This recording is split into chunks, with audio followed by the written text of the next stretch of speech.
suplementos alimentares já não fazem mais parte apenas da alimentação dos atletas de alta performance.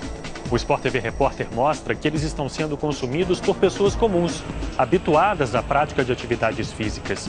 Viraram febre nas academias, que atualmente movimentam mais de 2 bilhões de reais no Brasil. A repórter Fabiola Andrade conversou com nutricionistas, esportistas e atletas profissionais para saber a real eficiência desses concentrados industrializados. Descobrimos que os suplementos repõem energia rapidamente e são fáceis de ser consumidos, mas também podem causar consequências graves ao organismo. Tomados em excesso, pesam no bolso sem dar resultado e muitas vezes podem ser substituídos por uma alimentação tradicional.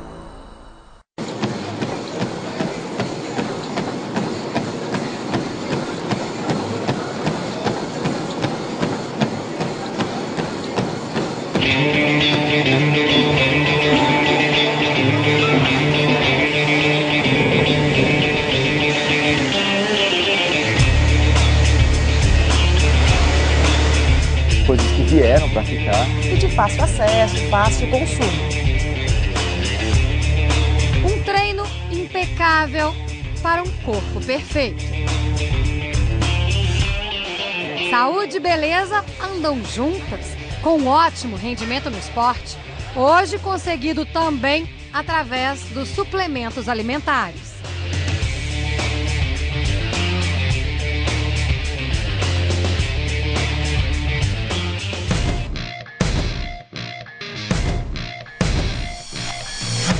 Hoje esses produtos são super fáceis de serem encontrados em grandes lojas como essa daqui, na internet, nos clubes e principalmente nas academias. Mas atenção, suplemento não é bomba, não é anabolizante. Suplemento é o alimento processado para facilitar o consumo dos atletas e enriquecer a nutrição. Suplementos são anunciados e oferecidos como meio de melhorar algum aspecto do desempenho físico. Ganhar massa muscular, reduzir a gordura corporal, acelerar a recuperação e aumentar o ritmo do treino. O desejo de alcançar tudo isso rapidamente tornou o uso dessas substâncias muito atraente. Os suplementos nutricionais, eles são coisas que vieram para ficar, elas contribuem na alimentação do indivíduo comum, assim como do atleta, mas ela tem que ser muito bem ponderada para a sua efetiva necessidade e não para um efeito placebo, que na grande maioria das vezes é o que acontece. A pessoa acredita que ao consumir aquilo, ela vai ter um desempenho que até então ela não tinha. A suplementação, ela me ajuda no dia a dia, nos treinos. Eu tenho mais qualidade de vida. Justamente por essa praticidade, não ter muito que pensar. Né? Você põe a aguinha ali no shake, você toma em qualquer horário. Eu tenho mais disposição, eu me sinto mais forte. 98% toma, eu acredito. Porque não é uma coisa que faz mal, não é. Em 1965, na Flórida, o técnico da equipe de futebol americano da universidade, os Florida Gators, estava frustrado com o desempenho dos atletas de sua equipe durante os jogos no verão.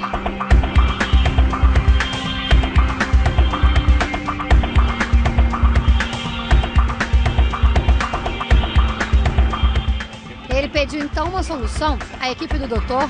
Robert Cate, que passou a trabalhar no desenvolvimento de uma bebida para a hidratação dos atletas. Cate decidiu testar uma mistura de glicose e sais minerais. Ao final de uma longa partida contra os favoritos LSU Tigers, os Florida Gators, que tomaram a bebida durante o jogo, venceram por 14-7.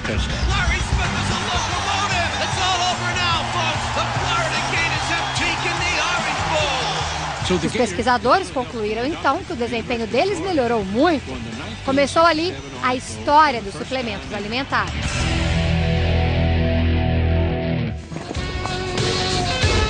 No Brasil, esses primeiros suplementos chegaram no início dos anos 80. A partir dali, alguns outros suplementos vão aparecendo, como por exemplo os géis, que contém ali uma mistura de glicose para a pessoa consumir durante uma corrida, durante um passeio de bicicleta, uma prova de bicicleta, um pedal, onde ele fica muito tempo pedalando, se exercitando, e isso se torna muito prático. Esses indivíduos levavam até então banana, banana seca, docinhos de banana, tudo nos bolsos aqui da camiseta do ciclista. E eles começam a trocar por essas substâncias. Depois dos géis de carboidrato vieram os aminoácidos, as enzimas, as proteínas, a creatina. Nos Estados Unidos, por causa do sucesso desses produtos no mercado, em 1994, o FDA, do inglês Food and Drug Administration, decidiu definir suplemento alimentar como um produto com vitaminas, minerais, aminoácidos e enzimas, que tem por finalidade complementar a dieta alimentar. Aqui no Brasil, 4 anos depois, a Agência Nacional de Vigilância Sanitária, Anvisa, do Ministério da Saúde, concordou com o FDA e regulamentou os suplementos no país. Em 2010, segundo uma pesquisa da consultoria internacional Euromonitor, o setor de suplementação alimentar movimentou cerca de R$1 bilhão no mercado brasileiro. Em 2013, a consultoria repetiu a pesquisa e os números saltaram de 1 bilhão para 2 bilhões de reais em negócios no Brasil. No mundo, a venda de suplementos alimentares atingiu os 13 bilhões de dólares em 2010 e em 2013 subiu para 18 bilhões de dólares. A estimativa da consultoria é que esse número cresça no mundo 34% até 2020. Mas quem é o consumidor de suplementos no Brasil? E o que eles tomam? Conversamos com nutricionistas, atletas e esportistas para entender esse universo. A Anvisa dividiu suplementos em algumas categorias: proteicos e hipercalóricos. Proteína, uma substância responsável pelo metabolismo proteico e muscular. Promete aumentar a força e a massa muscular. Praticantes de atividade física que querem ganhar massa devem consumir. O excesso é contraindicado para pessoas com problemas renais ou hepáticos e pode ser utilizada após a prática de exercícios físicos. Suplementos estimulantes. Maltodextrina, um carboidrato complexo do amido do milho. Promete melhorar o rendimento durante exercícios longos ou de alta intensidade. Atletas em exercícios prolongados acima de 1 hora devem consumir. Quem não deve consumir? Diabéticos e pessoas acima do peso. Consumir durante os treinos ou provas para repor a energia. Os termogênicos são compostos que aumentam a temperatura corporal. Prometem auxiliar na metabolização de gorduras, convertendo-as em energia. Os indivíduos que necessitam aumentar seu metabolismo e perder gordura corporal devem consumir. Mas quem sofre com problemas cardíacos, pressão alta ou insônia crônica não deve consumir termogênicos. Não há uma dose estipulada. O médico ou nutricionista que deve verificar a real necessidade do indivíduo. Suplementos recuperadores. BCAA é um composto de 3 aminoácidos essenciais: a leucina, valina e isoleucina. Promete manter e aumentar a massa magra, reduzir a fadiga. Quem deve consumir? Os praticantes de exercícios físicos de longa duração. Não há contraindicação, mas o consumo excessivo ou desnecessário pode comprometer os rins. Pode ser ingerido antes, durante ou após o exercício.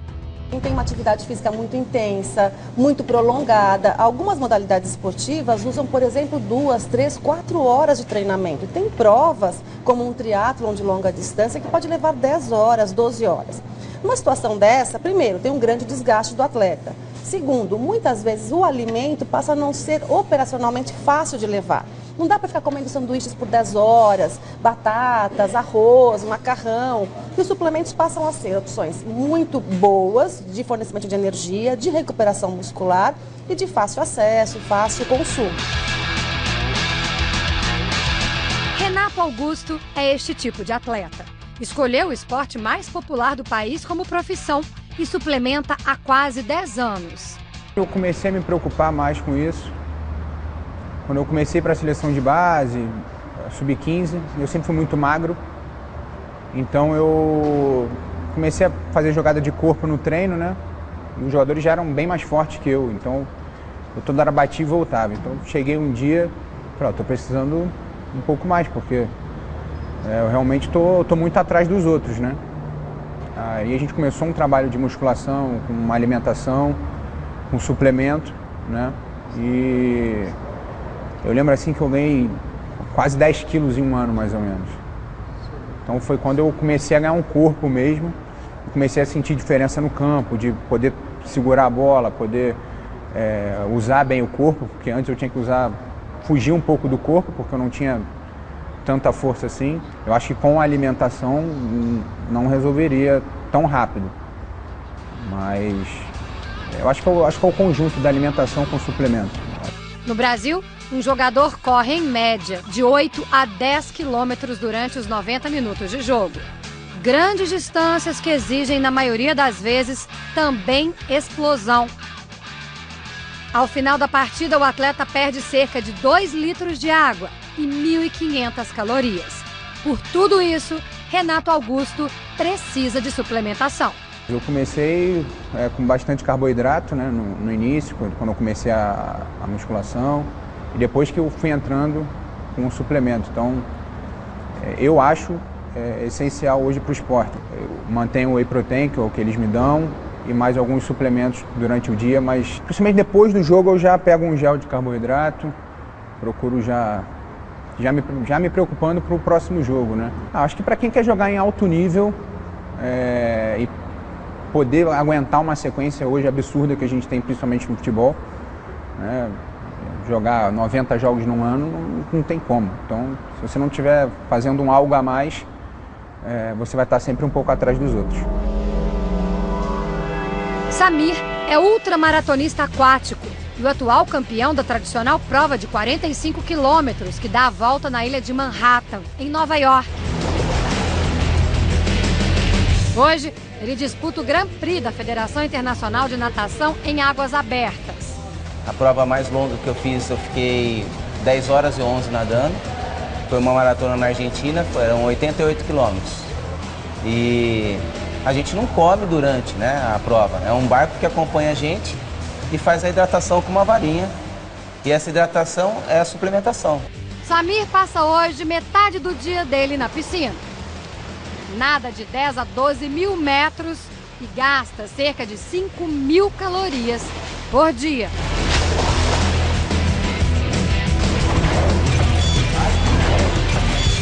Se eu não me alimento bem, eu sinto a diferença no peso, eu sinto muita diferença no meu cansaço. Você acha que se você não tomasse essa suplementação, os seus resultados seriam os mesmos? Eu acho que não. Eu acho que melhorou muito os meus resultados.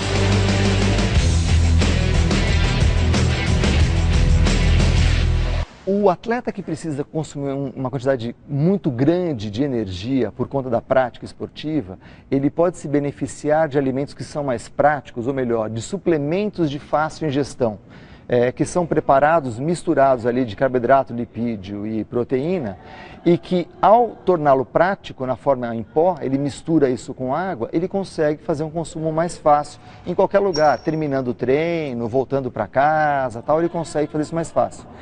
Nós estamos falando de atletas que gastam aí de 4.000, 5.000 a 6.000 quilocalorias. Nós não estamos falando de um indivíduo comum que treine na sua academia 1 hora por dia e depois ele vai fazer seu café da manhã, almoço e jantar da forma que lhe for conveniente. Este é o caso da Suleima, do Sidney e da Rita. Eles não são atletas profissionais, não gastam 5.000 calorias por dia, fazem todas as refeições, mas mesmo assim tomam suplementos. Suleima é dona de um corpo escultural aos 46 anos. Eu faço musculação, eu faço pilates, eu pedalo na rua, eu faço spinning aqui, né? Jogo tênis também. Ela toma suplementos desde que começou a malhar aos 20 anos de idade. Sidney também toma de tudo há 4 anos. São 2 horas diárias de exercícios, 1 hora de aeróbico e 1 hora de musculação. Mas, para ele, os suplementos são fundamentais. Gasta cerca de R$500 mensais com a suplementação. Eu tomo proteína, eu tomo termogênico, um repositor de GH. uma substância que nosso corpo fabrica até aproximadamente os 30 anos de idade.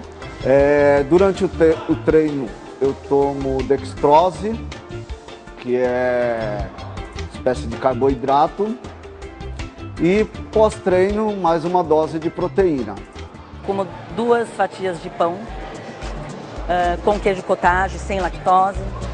Eu tomo whey com BCA e glutamina, banana com aveia. Após o treino, tomo de novo a proteína.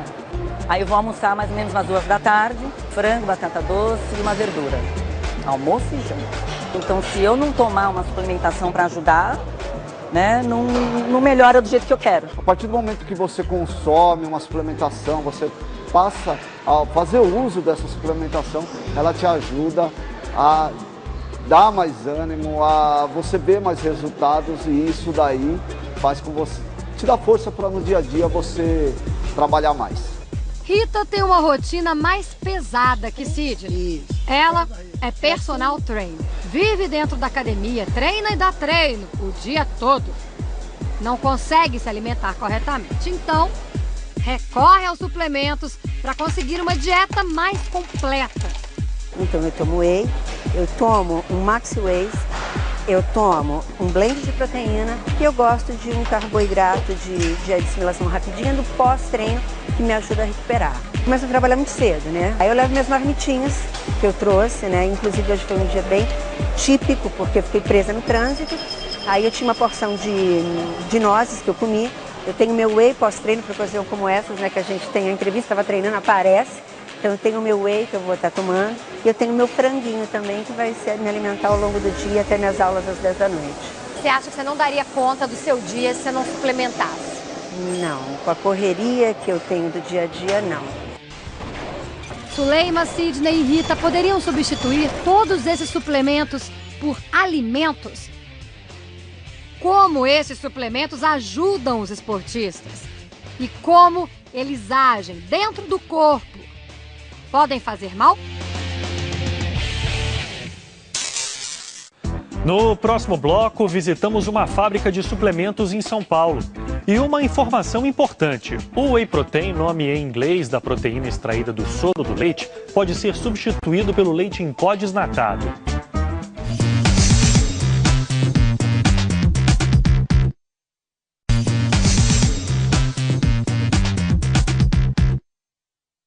Um em cada 4 praticantes de atividades físicas toma algum tipo de suplemento alimentar. Por aqui, a proteína extraída do soro do leite, chamada em inglês de whey protein, é a campeã de vendas. Mas um estudo recente caiu como uma bomba no mundo da suplementação. Pesquisadores ingleses garantem que o whey protein pode ser substituído pelo leite desnatado em pó.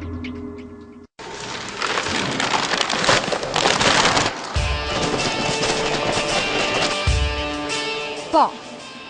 Pó que virou mania nas academias e tem um nome: whey protein. Eu tomo whey, Proteína, Uma proteína. um Maxi Whey, Eu tomo whey, whey protein. Whey protein é uma sigla em inglês para a proteína extraída do soro do leite.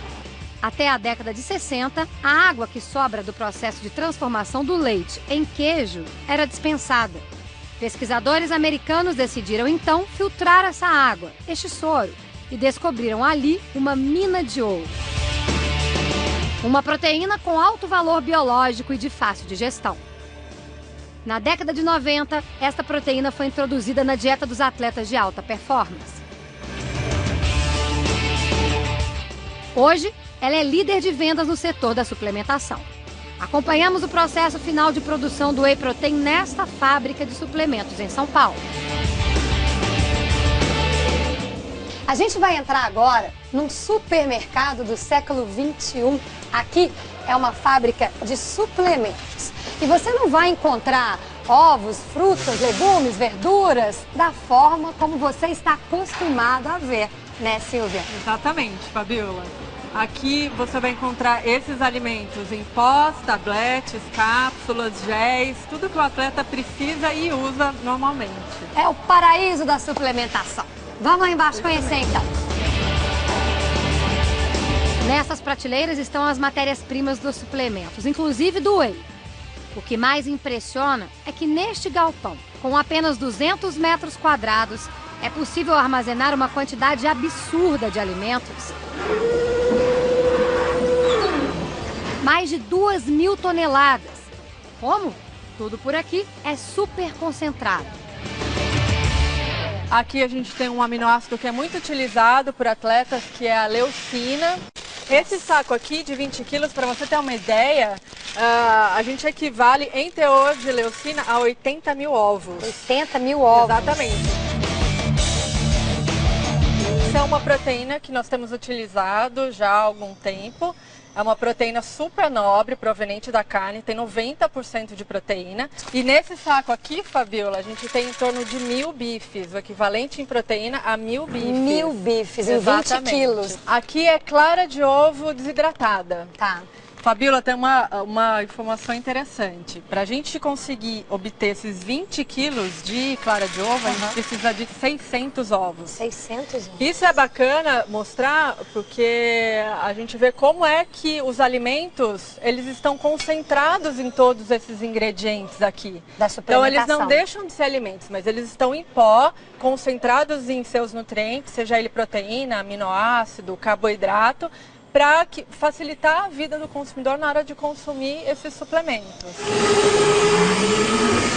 O que é esse saco aqui? Aqui é a famosa proteína do soro do leite, a whey protein, que é está a mais muito na comum, moda, né? exatamente. Aqui tem 20 quilos de whey protein. Exatamente, que corresponde a mais ou menos mais de 3 toneladas de leite. A proteína do soro do leite, o whey protein, ele tem uma composição de aminoácidos de mais fácil absorção quando comparada com a mesma proteína do leite, porque ela já é parcialmente hidrolisada e com isso a nossa absorção ela é mais rápida. Este pote de whey protein concentrado tem 900 gramas do produto e pode chegar a custar cerca de R$120. Por causa do alto custo do suplemento, pesquisadores ingleses decidiram fazer um teste que levantou uma grande polêmica. Para eles, o whey protein pode ser substituído pelo leite desnatado em pó. Ao consumir o leite desnatado logo após o treino, o efeito que você tem entre leite desnatado em pó e o whey protein é muito semelhante. Não teria diferença entre os dois. Whey protein ou leite desnatado em pó, que custa 10 vezes menos? Para esta nutricionista, a diferença não está só no preço, mas na quantidade de proteína por porção. Para ter o mesmo efeito do whey protein, o consumidor teria que beber muito leite. Talvez, se a gente pegar o leite, colocar limão, então azeda o leite, separa o coalho, toma aquele soro, você tem o mesmo benefício, está tomando o whey do soro. Só que, quando você seca aquela água e tira só a proteína, eu tenho mais proteínas por porção no pó do que na água. 1 litro de leite não desnatado, vamos pensar num leite que tem a sua quantidade normal de gordura, quantidade normal de proteína e açúcar, tem aproximadamente 0,5% de proteína de whey. Então, 1 litro me daria 5 gramas de whey, que é muito pouco. Uma dose de pó, já seco, mais concentrado, tem 20, 24, 25 gramas. Então, a única diferença seria da quantidade que eu tenho de proteína num leite, na sua maneira normal, com água, e a quantidade de proteína que eu tenho na sua quantidade seca, que é o pó. Agora, quem come bem, mas mesmo assim quer tomar suplemento, no caso whey protein, precisa prestar atenção na quantidade de proteína que está ingerindo. Comida mais o suplemento não pode ultrapassar os 2 gramas de proteína por peso corporal por dia. Só para você entender melhor, uma pessoa que pesa cerca de 70 quilos deve ingerir no máximo 140 gramas de proteína por dia. Isso significa 2 doses de whey ou 2 filés de carne suculentos, ou 2 filés de frango, ou 2 postas de peixe, ou ainda um super omelete de queijo. E aí, o que você prefere?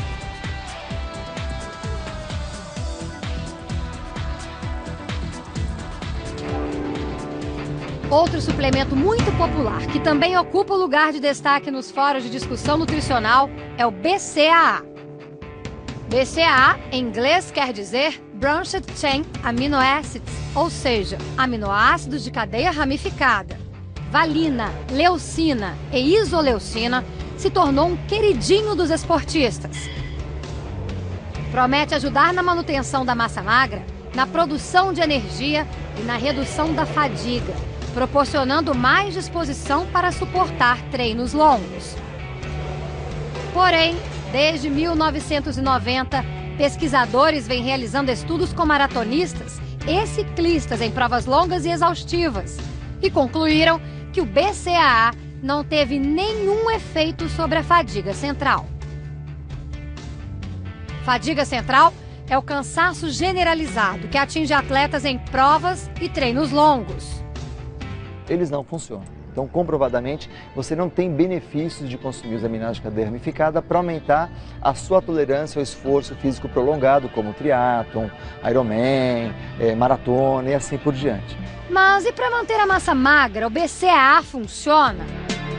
Eles não se sustentam na literatura mais como suplementos importantes para a atividade física. Desses 3 aminoácidos, isoleucina, leucina e valina, a leucina hoje é muito mais estudada como ajuda na recuperação muscular. Ainda precisa de mais estudos, ainda não se tem uma dose segura e eficaz para que se torne um suplemento de recomendação. Mas esse trio de aminoácidos BCAAs provavelmente não tenha nenhuma influência mesmo na sua recuperação, no ganho de massa muscular, no fator anticatabólico e produção de energia.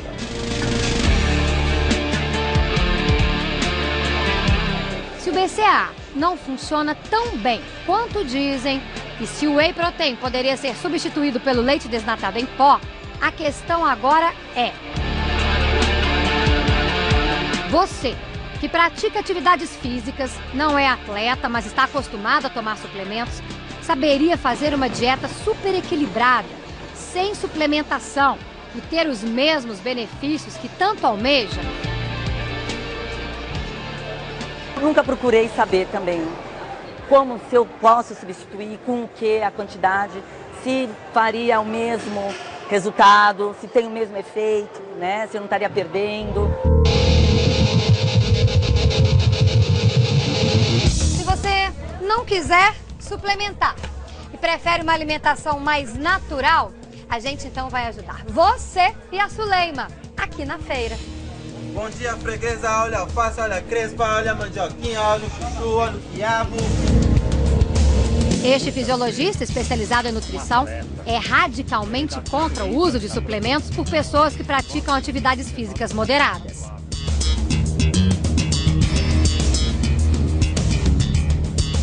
Com um glamour que se criou, com uma associação que realmente é transformador, né?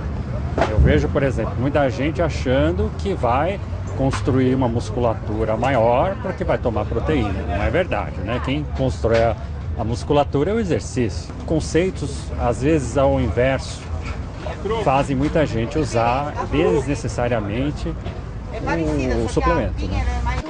Dr. Baena ensina como fazer um cardápio para antes, durante e pós-treino. Em geral, eu diria que a gente sempre tem que buscar o equilíbrio do que gasta e o que ingere. Pré-treino. Uma hora antes, você já vai comer as suas frutas. Qualquer fruta dessa banca aqui já está liberada, é boa. Durante o treino. Para o carboidrato, de novo, você pode consumir, aí eu diria que um suco, por exemplo, de laranja, um suco de tangerina. Não rouba tanto tempo do seu treino tomar um copo de suco, por exemplo. Pós-treino.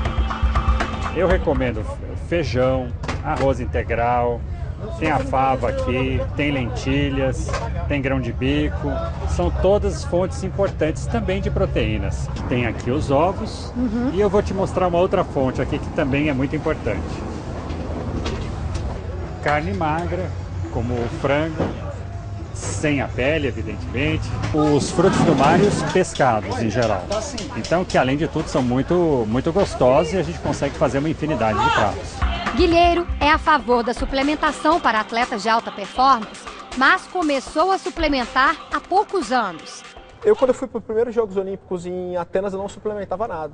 eu conquistei minha medalha sem qualquer suplemento. O meu suplemento no dia lá era o isotônico patrocinador dos jogos, né?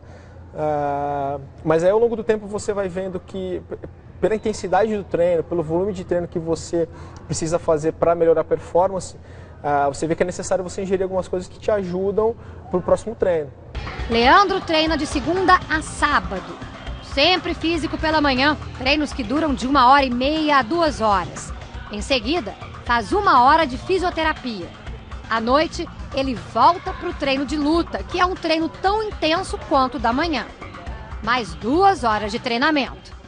Você consegue abrir mão da suplementação, substituir por alimentação em alguns momentos? Em geral, dependendo da fase, com a própria alimentação, por si só, eu consigo abrir mão do suplemento. Não são todas as vezes que eu preciso da suplementação. Como o próprio nome diz, o suplemento ele vai dar alguma coisa que a alimentação não está conseguindo cobrir, né? Então, se você não consegue comer muito, se o seu volume o volume que você ingere de comida for demais, de repente a suplementação ajuda. Agora, se você não tiver dificuldade com isso e o que acontece comigo ultimamente, assim, eu não tenho problema para me alimentar, enfim, então eu consigo até, boa parte do que eu preciso, eu consigo extrair da alimentação normal. Eu acho sim que o suplemento ele é útil, eu acho sim que ele pode ser utilizado, eu em alguns momentos utilizo, mas hoje eu acredito muito mais numa alimentação balanceada, bem feita, nas quantidades certas, dentro da exigência do treino, do que num monte de suplemento de repente, sabe? Eu acho que são úteis, acho que são legais, mas são coisas que se complementam. Hoje eu conseguiria ficar sem o suplemento, em alguns momentos específicos ele é necessário, como na minha recuperação, tudo, mas eu não acho que isso teria um efeito psicológico tão grande na minha cabeça. Depois do intervalo, os suplementos especiais para quem tem restrição alimentar e o relato de uma campeã mundial que teve que mudar a alimentação por completo. E ainda, como os suplementos podem fazer mal à saúde.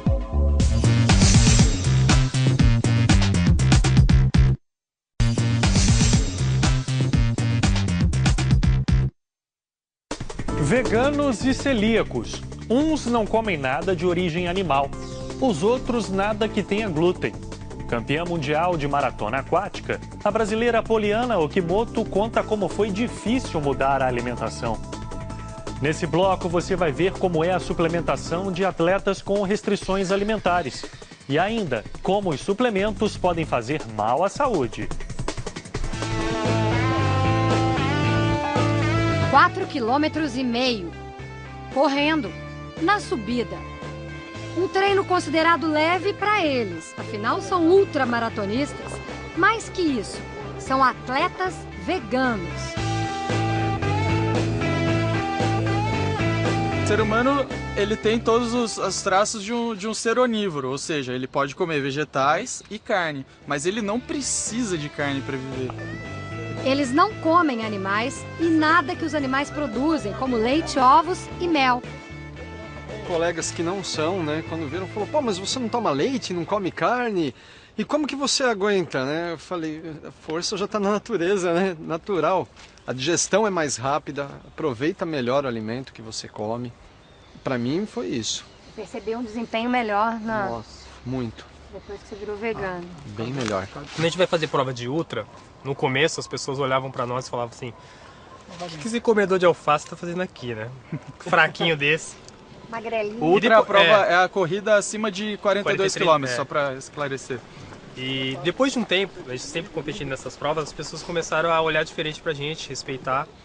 E assim, é muito normal as pessoas, antes das provas, depois das provas e até durante a prova, perguntar pra gente como é a nossa alimentação, como é o nosso treino.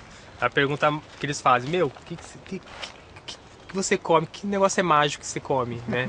Me conta aí o que é isso que você come, que vocês conseguem ter um desempenho desse. Uma dieta vegetariana, além dela fornecer todos os nutrientes necessários, então ela vai ter o aporte suficiente de proteína, de ferro, de cálcio, de zinco, de ômega 3. Ela ainda tem a vantagem de ser mais rica em fibras, ser mais rica em água, ser mais rica em enzimas, né? Então, portanto, possibilitar uma digestão mais fácil, melhorando assim a disposição, a oxigenação, né, a performance desse atleta. O único nutriente que é necessário suplementar numa dieta 100% vegetariana é a vitamina B12. A vitamina B12 ela só é encontrada em produtos de origem animal. Ela é importante para a saúde do coração, para a saúde do sistema nervoso, né, principalmente. Veganos também suplementam, mas a ordem por aqui é tudo muito natural. Essa é a batatinha. Batatinha.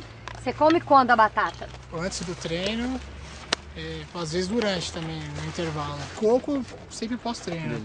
Banana antes, durante, castanhas, nozes, amêndoas. Isso durante, depois. Uva passa antioxidante, né? Tem açúcar, né? Então, durante o percurso é bom, ela tem muito açúcar, né? Então, às vezes no percurso você sente necessidade. Aí ela é fácil de carregar também. Eu trouxe, falaram aqui já da proteína de soja, né? Uhum.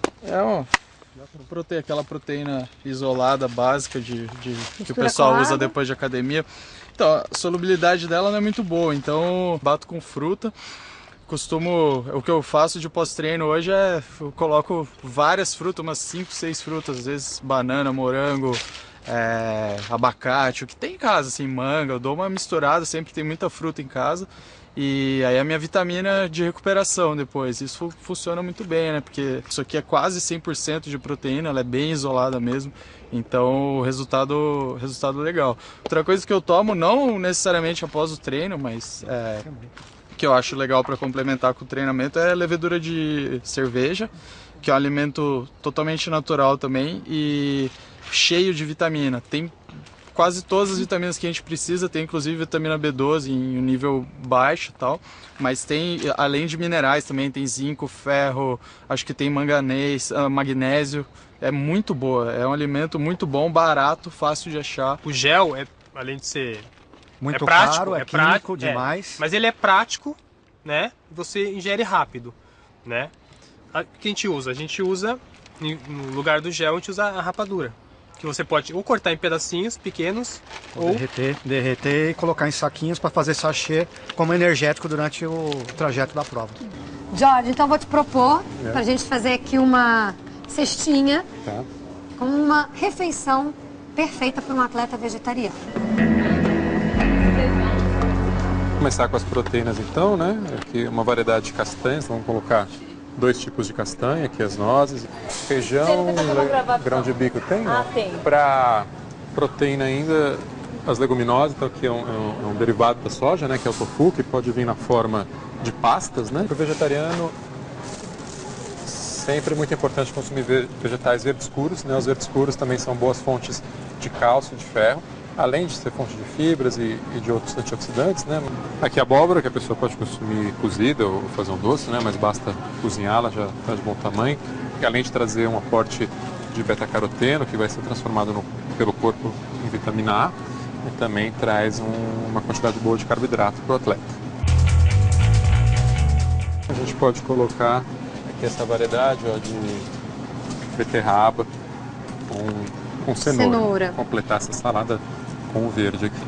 Vamos colocar aqui então uma fruta cítrica, né? Pode ser uma laranja, uma tangerina ou até o limão para temperar a salada. A fruta cítrica ajuda a aumentar a absorção do ferro. Na verdade, a vitamina C, né, de maneira geral, mesmo presente em outras frutas, ajuda a aumentar, mas é importante pôr uma fruta.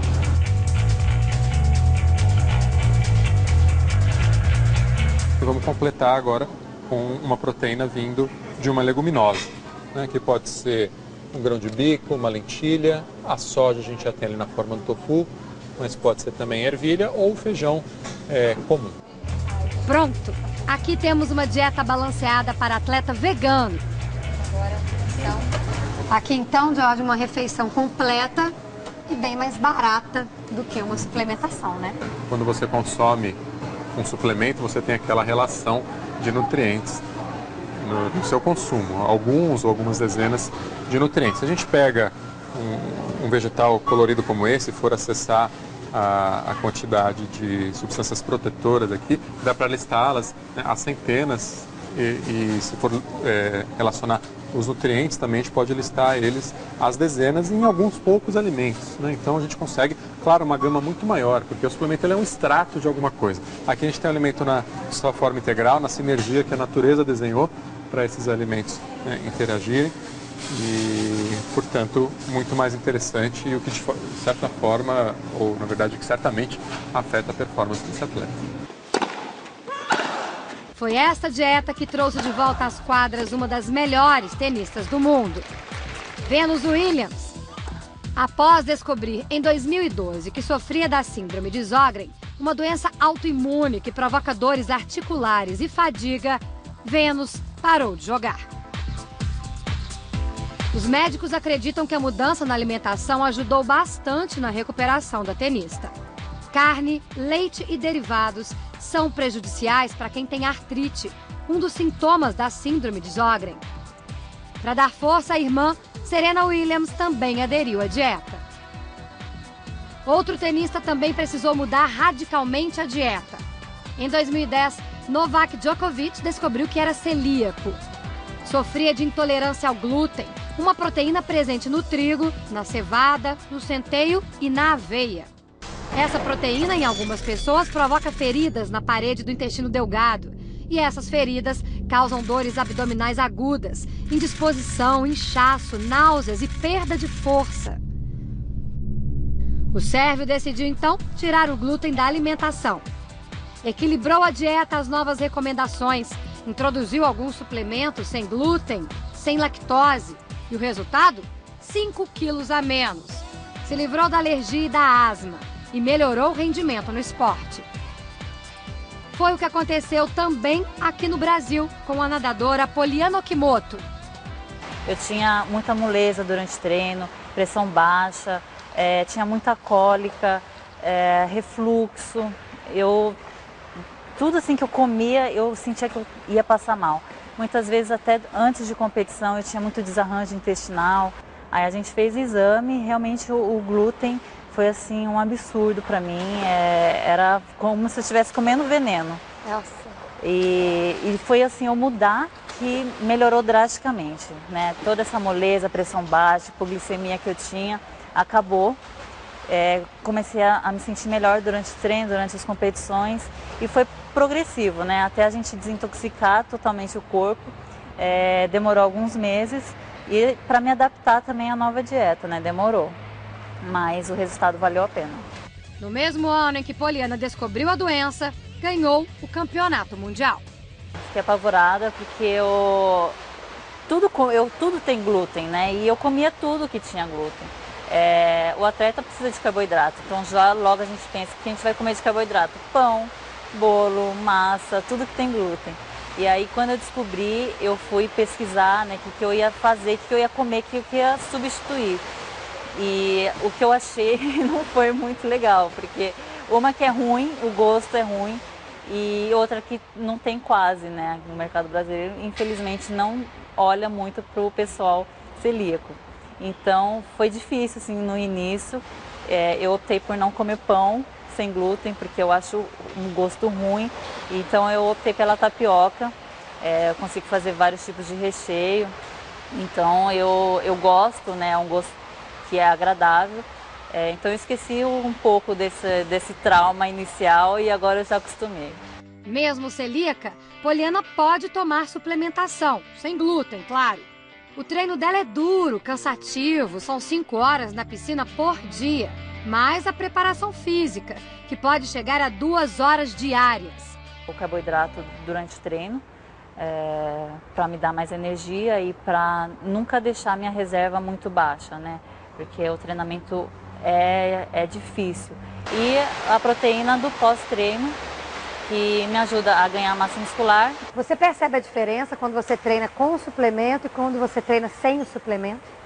Sinto bastante diferença.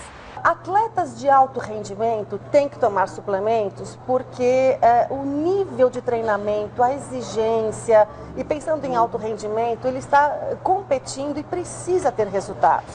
Então, tudo que você possa usar para melhorar, Desde a depilação do corpo, o tipo de tênis, a roupa especial, o capacete com uma ação mais aerodinâmica, a bicicleta mais leve, não importa o que você vá usar, que tenha esse fator ergogênico, ou seja, que melhore de alguma maneira o seu rendimento.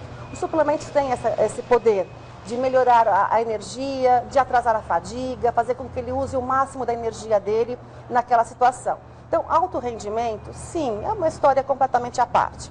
Agora, um atleta comum, que muitas vezes se matricula na academia só no verão, que não tem a menor frequência, tem um sonho de manter um corpo com menos gordura e mais massa muscular, mas ele não tem sono para isso, um sono com qualidade, ele tem um dia muito longo, ele come mal, ele almoça mal, ele não toma café da manhã e se apega ao suplemento para os seus resultados. Não. Na academia, eu acho que as pessoas estão muito ligadas no modismo, né? Então, eu acho que tudo que é feito com um profissional que está olhando sempre pela sua saúde é válido, mas não tomar nunca um suplemento ou qualquer outra coisa porque viu na internet, porque o amigo está tomando. Diabéticos não devem consumir suplementos com alto teor de açúcar. Pessoas com problemas renais, hipertensos e com problemas no fígado não podem consumir suplementos com alto teor de proteína. E existem evidências de que o uso indiscriminado de suplementos, principalmente de proteína, pode trazer problemas ao fígado e aos rins. Uma suplementação proteica que vá muito acima da necessidade proteica vai exigir que parte dessa proteína seja consumida ou como energia e, de qualquer jeito, vai ter que ser eliminado a porção de nitrogênio. Então, se ela não for usada na função própria de proteína, esse nitrogênio vai ter que ser eliminado. Para isso, ele vai ter que ser metabolizado no fígado e excretado pelo rim. Então, você vai ter, em determinados momentos, isso pode ser muito importante, isso pode causar sérios danos.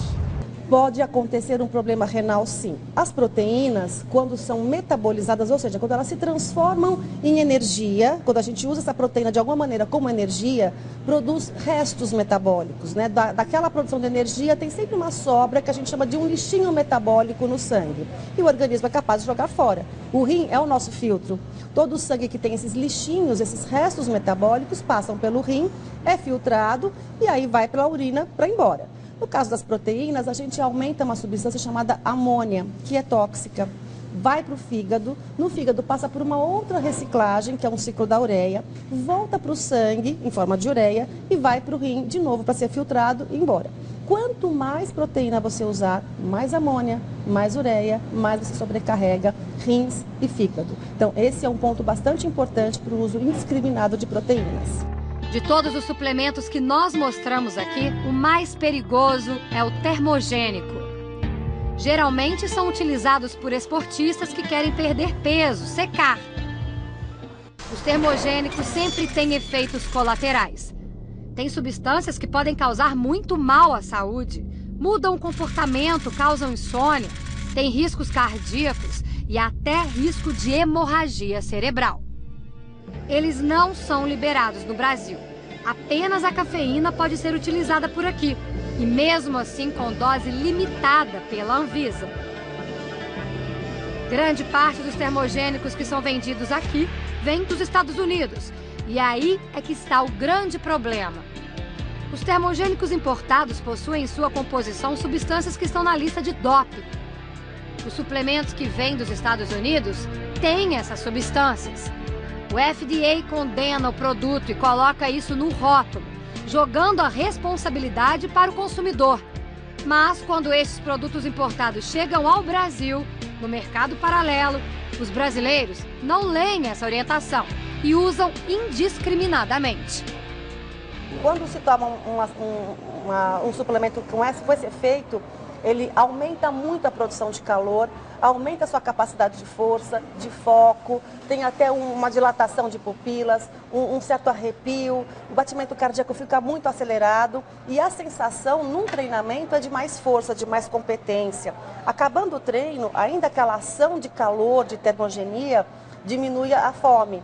Então, muitas vezes, eles até têm um efeito positivo. Positivo no sentido do que eles querem com aquele suplemento, que é maior capacidade de treino, menos fome, portanto, comem menos calorias e emagrecem. Então, é o que se chama de secar. Eu consigo treinar, manter a minha massa muscular, mas eu seco, diminuo a gordura corporal porque eu estou comendo menos. Esse resultado pode acontecer, mas o efeito colateral não vale a pena. A grande preocupação é que quando você usa essas substâncias que provocam um aumento da frequência cardíaca, você parte da sua frequência cardíaca de repouso mais alta. E aí o exercício vai determinar ainda mais um aumento da sua frequência cardíaca. Então, essa faixa adicional acrescida de frequência cardíaca que você aumentou por conta desse suplemento, ela pode pôr você em risco ao ponto que exige do seu coração um batimento que ele já não está habituado, acima do valor de referência fisiológico. Qual o tipo de cuidado, então, que o usuário de suplementos deve ter? Eu diria que, no primeiro momento, o ponto mais importante que a pessoa que vai consumir o suplemento nutricional deve atentar é a origem do produto que ela vai consumir. Mais importante do que saber se isso vai ter efeitos ou não é saber qual é a origem. Então, a primeira coisa, garanta um produto de uma boa origem, uma origem controlada, onde você possa saber de onde foi comprada a matéria-prima daquele produto e assim por diante. Então, o primeiro ponto seria isso, a qualidade e a origem desse suplemento nutricional. No segundo ponto, é a adequação do suplemento em relação à sua ingestão alimentar. Busque um profissional e faça o ajuste da sua ingestão de acordo com a sua demanda e não da sua crença popular. Qual é, então, o caminho para a saúde? Nos últimos anos, nada tem mudado. O ser humano precisa comer verduras, legumes e frutas para evitar doenças. Carboidratos complexos, integrais, para manter o nível de açúcar constante e equilibrado, para ter energia. Precisa comer carnes mais magras, para evitar problemas cardiovasculares e outros males provenientes da gordura ruim. Precisa comer gorduras saudáveis, como nozes, castanhas, amêndoas. Incluir óleo vegetal em pequenas quantidades, reduzir o sal, reduzir o açúcar, tomar água e fazer exercícios físicos. Simples assim, sem segredo. Certamente você já ouviu a frase, onde não há dor, não há resultado. Então, não se esqueça, é o seu empenho que vai fazer você alcançar as suas metas e te dar o corpo que você sonha.